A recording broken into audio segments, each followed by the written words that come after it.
Before we begin this video, I'd like to thank our channel members, Badger, Homo Sapien, and First Name the Third. Channel membership is a new feature we're introducing that includes usable emotes in live streams and a thank you by name every video. Now let's get to Fallout.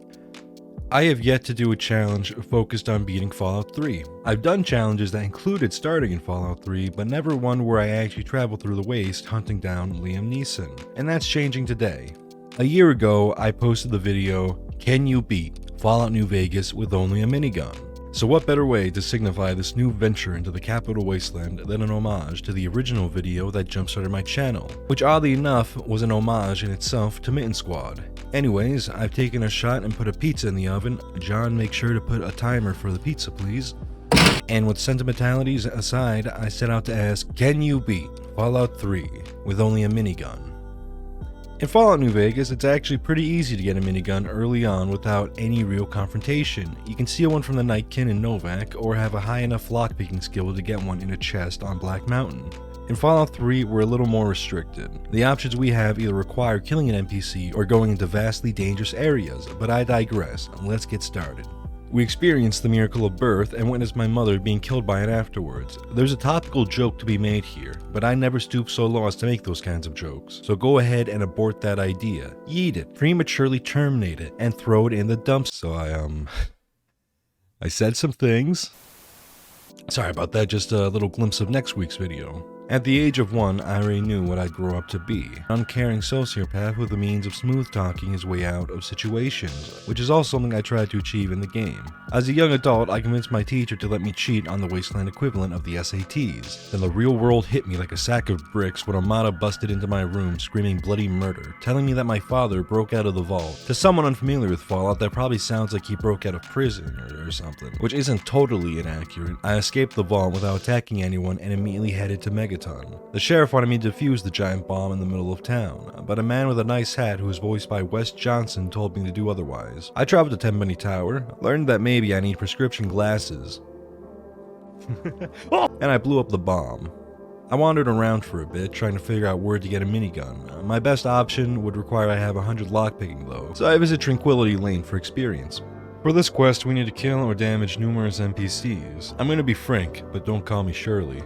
You may not agree with my logic here, but I don't think this invalidates the challenge. Why? Simply because this is a simulation. I'm not physically hurting or killing these people. At the very least, I'm a headache. At the very worst, I'm probably provoking suicidal thoughts. But I'm not inflicting actual damage. Betty, who is actually an old man who's living out some perverted fantasy, told me I would have to torture people to get some answers from her. That's totally fine. I had to make Timmy cry, so I punched him. And he ran. I intended to do more, but golly, he was fast. Next, I had to cause a couple to break up, so I stole some lingerie from their neighbor and placed it in the couple's basement. I know this implies that the husband is cheating, but I like to think the husband has as much right to ask his wife why a stranger's lingerie is in their home, and that they both think the other is cheating. That I dispatched of a local woman by dropping a chandelier on her.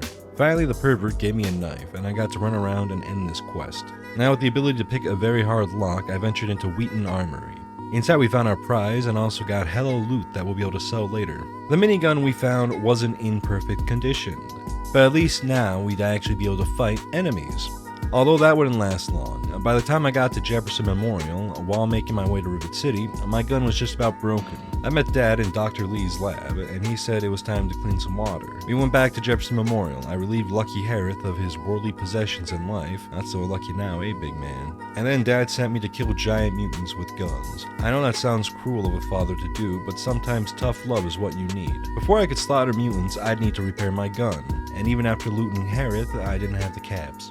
So I made my way to Tenpenny Tower. There's no minigun there, but by doing the ghoul quest, I can get a sick mask that will make ghouls passive to me. I'm not going to cover the full extent of this quest. I did that in one of my other videos. So long story short, rich bigots hate the ghouls. I hunt the ghouls, I make a deal with them, and let them eat the flesh of capitalist bigots who live in a big tower, and they give me the face of my dreams. With my now positive disposition towards ghouls, I made my way to Hubris Comics and face off against Mad Johnny West. You could probably figure that my minigun's condition wasn't good enough to take him out, but my ghoul brethren were. I was the tank and they were DPS. It took a hot second, but eventually I was able to grab his gun and his ammo stash. Then we went back to Jefferson and eradicated the threat. Dad had me play repairman, and by the time I had finally gained his validation, the government swooped in and killed him. Or more so, he killed himself to prevent the government from taking his life's work. But I really think this was his final attempt of running away from me. I ran through the ghoul-infested tunnels with my melted face and let them take care of Garza's heart problem.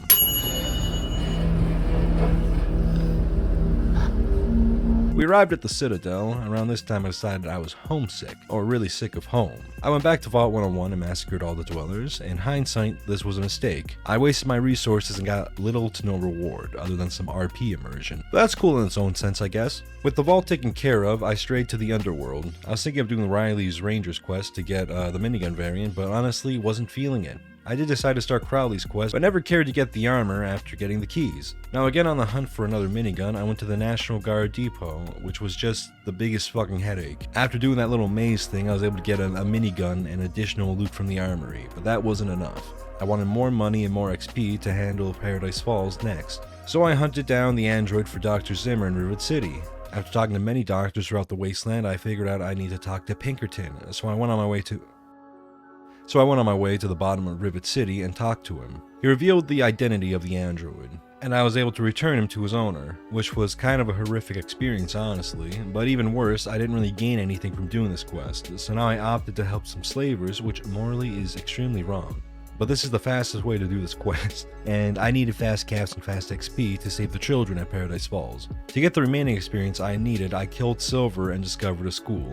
Now I had the skill to repair the junction box. Following this, I found Jericho a lady friend, and with no guard watching the kids, I was able to help them escape, meaning I'd be led into Little Lamplight. Now making my way into the vault, I tried using a stealth boy to avoid too much combat, but I'm a big man, they saw through me pretty quickly, so I booked it, until I had a small mob chasing me. I needed Fox to help take them out, and he did just that. Fox is a chill dude like that. He grabbed me the Gek, and I went running out to bring it back to the Citadel, except some strange grenade came falling down and I was effectively roofied. I woke to an unfamiliar face accompanied by an angry voice, but that's a pretty standard Thursday for me. I gave Autumn a fake code which turned out to be the real code he needed. His aim was shit though, until it wasn't. I tried again and this time gave him the real fake code. I met Bellathor. He got killed by his allies. And I ran until I found the president, who is an emotionless robot that doesn't care for the people. He's also a computer. I convinced him to kill himself and he convinced me to nab a vial of COVID. Raven Rock went boom and Wes Johnson made yet another badass appearance. His voice carries Bethesda games so goddamn hard. Back at the Citadel, I rejoined the Brotherhood of Steel, got some armor, and followed Optimus Prime on his path of destruction. I really wasn't needed for this. It turns out a giant killer robot just does my job better. We steamrolled middle lane with our overfed jungler. When we got to Jefferson Memorial, there was still a vertibird up, and I thought it was my time to shine, until Prime got to it first. The Enclave were stationed inside the memorial. Sarah Lyons and I fought them all with relative ease. Now it's time to take out Colonel Autumn. He's a man of charisma, but I'm a man with a big gun. I took care of him and his security unit with ease. I put in the code and I beat Fallout 3 with only a minigun. But then I woke up to Broken Steel, so... Broken Steel with only a minigun? Maybe. Thank you so much for watching. Please remember to like, comment, and subscribe. You can join the Discord to share challenges you would like to see. I've been that fella, and you've been great.